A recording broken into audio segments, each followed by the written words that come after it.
Towards the end of times, the Muslims and the Romans will form an alliance against a third party.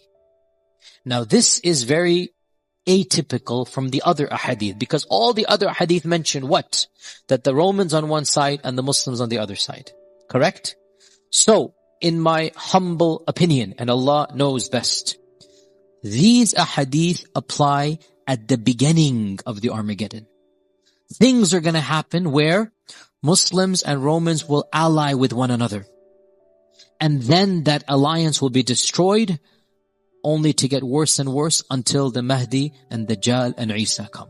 And Allah knows best. And during this time frame, people will convert from the Roman side to the Muslim side. Okay, what are these ahadith of this alliance and treaty? And also these are authentic hadith. This hadith is in Abu Dawood, that Auf ibn Malik al-Ashja'i said, I visited the Prophet sallallahu alaihi wasallam during the Battle of Tabuk, when he was in the Battle of Tabuk.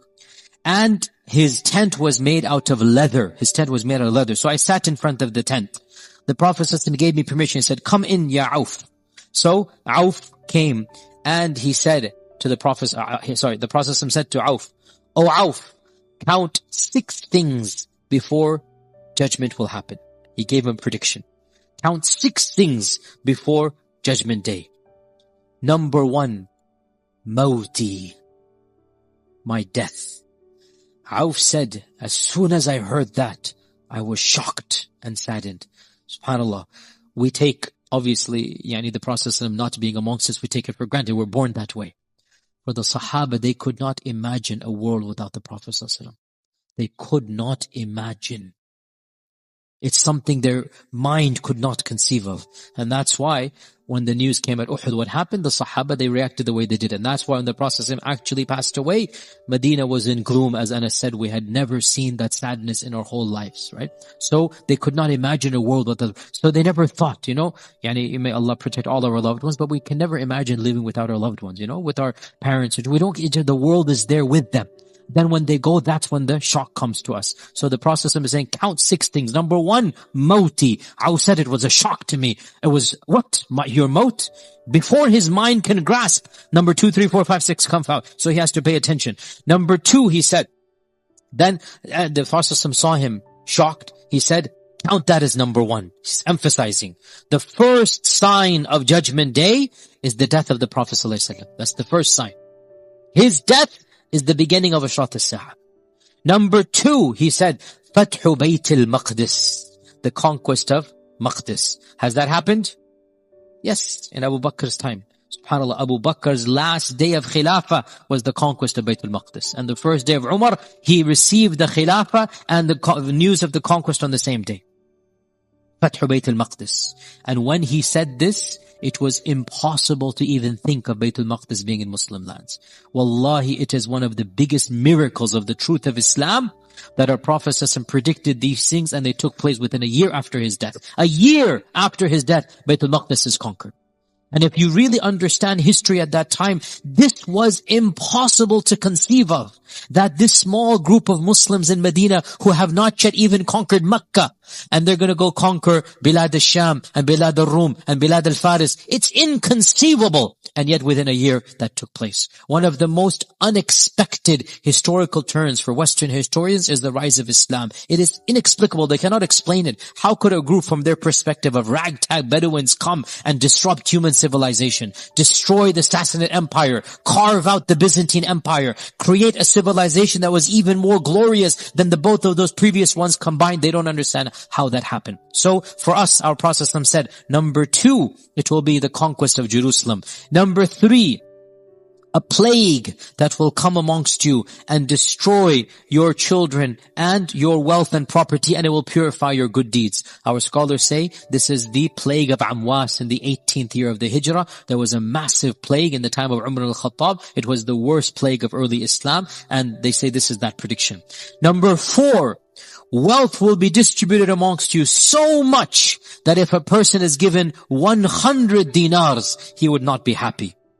The Sahaba were very poor. 1 dinar was a big deal. 100 dinars was a fortune to them. And we're now at a time when 100 dinars is, okay, no big deal. We're at this time now. Number 5, there will be a fitnah, a trial that will not leave any of your houses except that it will touch it. Our scholars say, in all likelihood, this is the fitnah of the Sahaba, that every single household was affected. Siffin, Jamal, Aisha, Talha, Zubair, Muawiyah, Yazid, that fitan, that first war, the civil war that took place, they say this. Others say this might yet be another fitna that will happen. And then number 6, and this is what we're interested in. Number 6, there will be a treaty between you and the Romans. There will be a treaty between you and the Romans. And then they will betray you and march against you with 80 banners, under each of which will be 12,000 troops. In other words, 100,000 people. This hadith is in Ibn Majah. Another hadith mentions that you will form a treaty with the Romans and you will fight an enemy common to both of you. You will form a treaty with the Romans and you will fight an enemy common to the both of you. Then you will be victorious, and as you are returning back, one of the Romans will raise the cross on a mount and say, "This has caused us victory." And a Muslim will get angry and destroy that cross, say, "Allah has caused us victory." And war will break out and the Romans will break their truce. And then this incident of marching against you will take place. So these are only 2 or 3 hadith about this. That's it. But they predict another genre of predictions, and that is, there will be a third enemy. Who is that third enemy? Allahu A'lam. But it's neither the Muslim peoples nor the Europeans. There is another power on the rise. May Allah protect us from all of them as well. But anyway, Allah knows whether that power will be the actual one. So there will be a third race, a third group of people. You and the Romans will join hands in fighting them. And there will be an alliance between you. And you will be victorious. Once that enemy has been gotten rid of, then the Romans will essentially break their treaty with you because of this minor skirmish where a Muslim said, "No, it's not the cross," and he destroys the cross, and it's between 2 people, but the Romans will take that as an excuse to destroy the treaty, and they will then attack you. They will march against you with 80 banners. Now, many of our modern scholars say this must be a reference to the modern United Nations or whatever. I say Allahu A'lam, Allahu A'lam. But 80 flags. 80 flags on one side. Every flag has a major 10, 12,000 people. That's a major war. So this is another prediction of a great Armageddon that will take place. And Allah knows best. Now, again, is this the Armageddon or is it one of them? Again, it's all cryptic. Allah knows best.